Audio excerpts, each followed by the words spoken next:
mantena nu murbeng alam. Gusti nu maha suci, Gusti nu ngancikna diri, mantena nu maha kawasa, mantena nu murbeng alam. Karajaanana nu rawuh di dunya, ngalangkungan sadaya umatna. Pamarintahanana langgeng tur abadi, nyaman tena Gusti nu maha suci. Gusti Yesus, Gusti nu sampurna, kawasa mantena taya tandingna. Gusti Yesus, Raja segala raja, sanggakeun sembah, sanggakeun puji ka Gusti nu maha suci.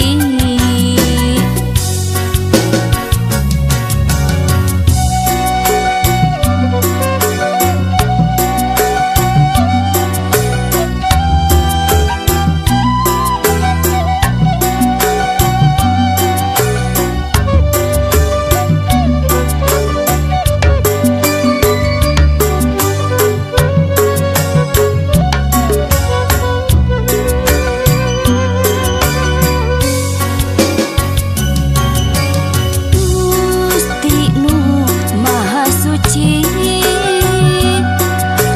Gusti nu ngancikna diri, mantena nu maha kawasa, mantena nu murbeng alam. Gusti nu maha suci, Gusti nu ngancikna diri, mantena nu maha kawasa, mantena nu murbeng alam. Karajaanana nu rawuh di dunya, ngalangkungan sadaya umatna. Pamarintahanana langgeng tur abadi, nyaman tena Gusti nu maha suci. Gusti Yesus, Gusti nu sampurna, kawasa mantena taya tandingna. Gusti Yesus, Raja segala raja, sanggakeun sembah, sanggakeun puji ka Gusti nu maha suci.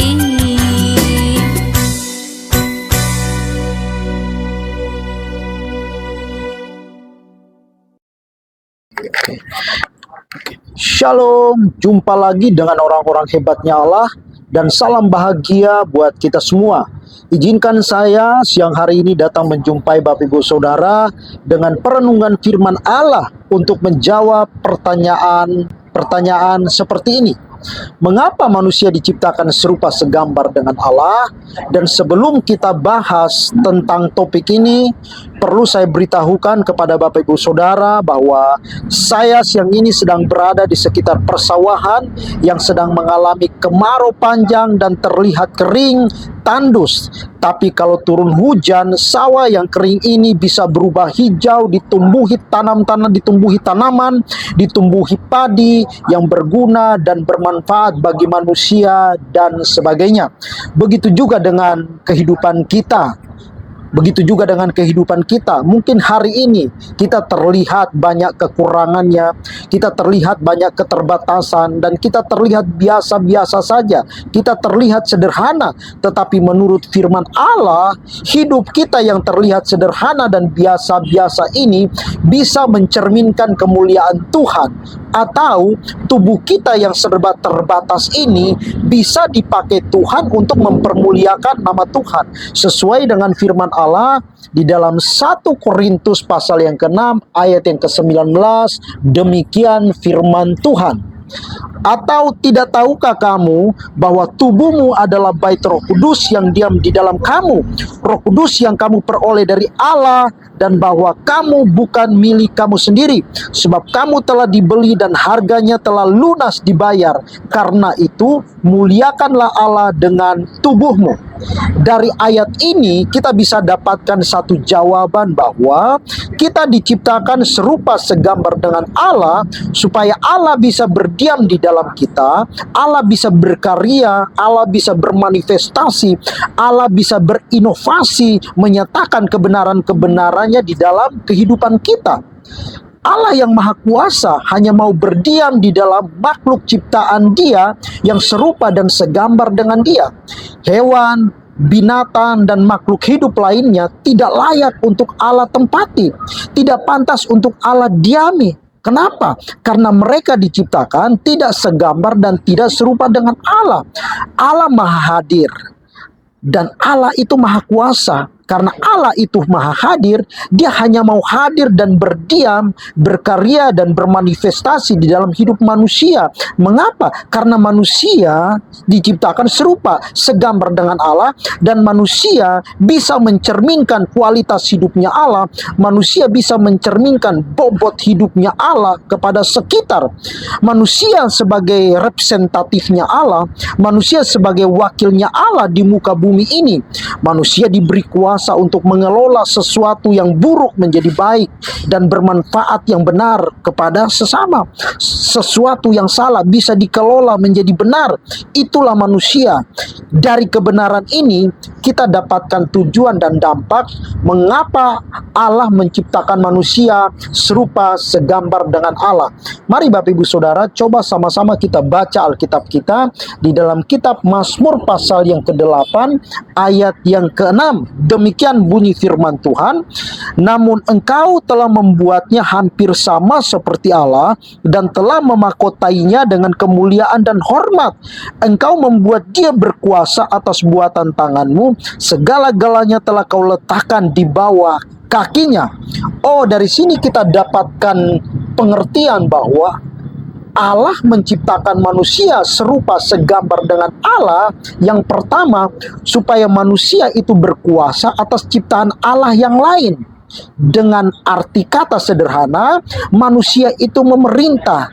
Lebih sederhananya lagi, manusia itu diberi kuasa untuk mengelola sekitar untuk menjadi baik, mengelola sekitar untuk bermanfaat baik bagi sesama. Manusia diberi kuasa untuk berinovasi, mendatangkan kebenaran-kebenaran, mendatangkan kebaikan-kebaikan kepada sesama. Dan yang berikutnya, dampak Allah menciptakan manusia serupa segambar dengan Allah agar Allah bisa leluasa berdiam, agar Allah bisa leluasa berkarya, bermanifestasi, menyatakan kebenaran-kebenarannya di dalam hidup manusia, supaya manusia itu bisa bermanfaat benar, hidupnya berfungsi baik kepada sekitar. Manusia bisa berkuasa mengelola sekitar yang tidak baik menjadi baik, salah menjadi benar, buruk menjadi baik, agar bisa dinikmati oleh banyak orang, agar bisa dinikmati oleh sekitar, sehingga nama Tuhan dipermuliakan, nama Allah dipermuliakan.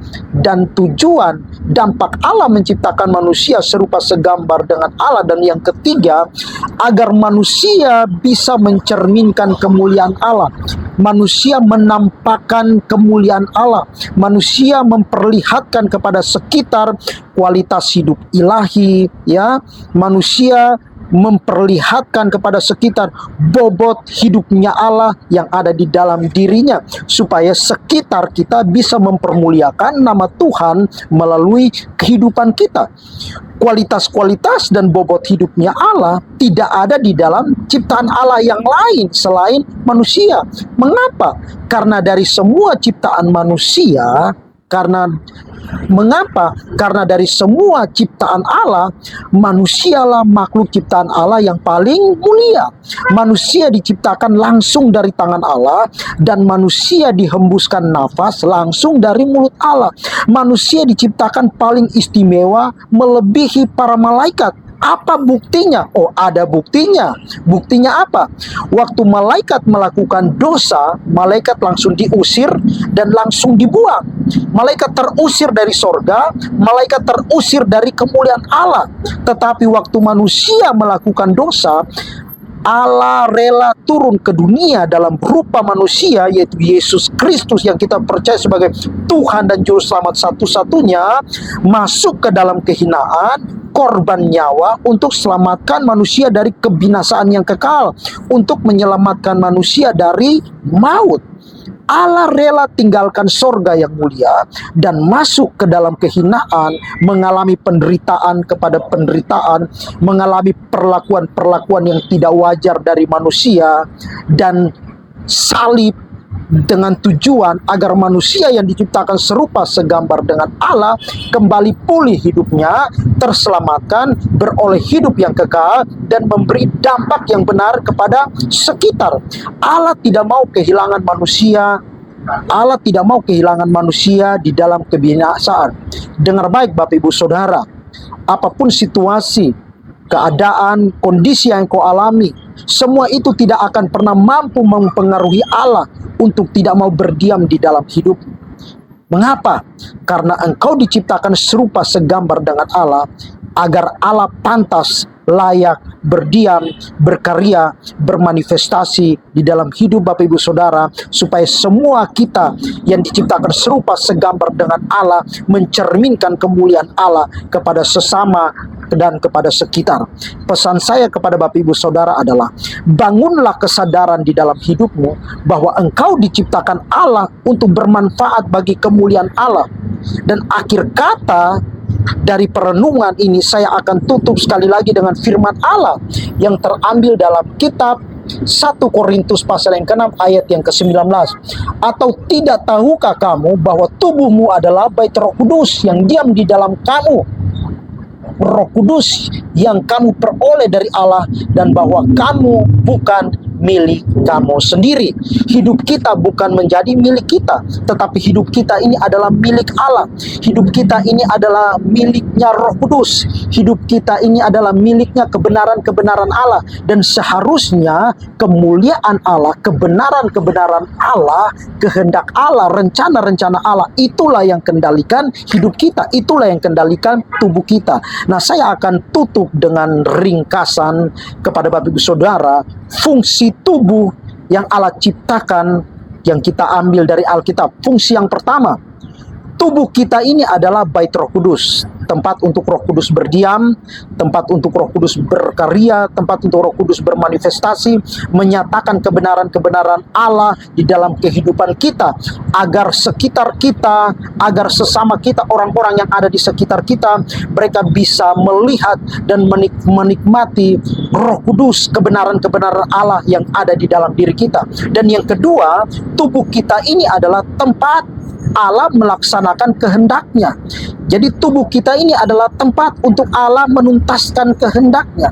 Segala kehendak Allah, segala kebenaran-kebenaran Allah, kerinduan Allah, rencana-rencana Allah ada di dalam tubuh kita. Karena apa? Karena Allah ciptakan kita serupa segambar dengan Allah. Dan yang ketiga, tubuh kita yang terbatas, terlihat sederhana, dan terlihat biasa-biasa ini, Allah pakai sebagai alat, Allah pakai sebagai sarana untuk menuntaskan rencana-rencana Allah atas hidup kita dan sesama kita. Dan akhir kata dari perenungan kita siang hari ini, saya mau katakan kepada Bapak Ibu Saudara bahwa tubuhmu haruslah engkau persembahkan sebagai korban yang hidup, korban yang berkenan di hadapan Allah.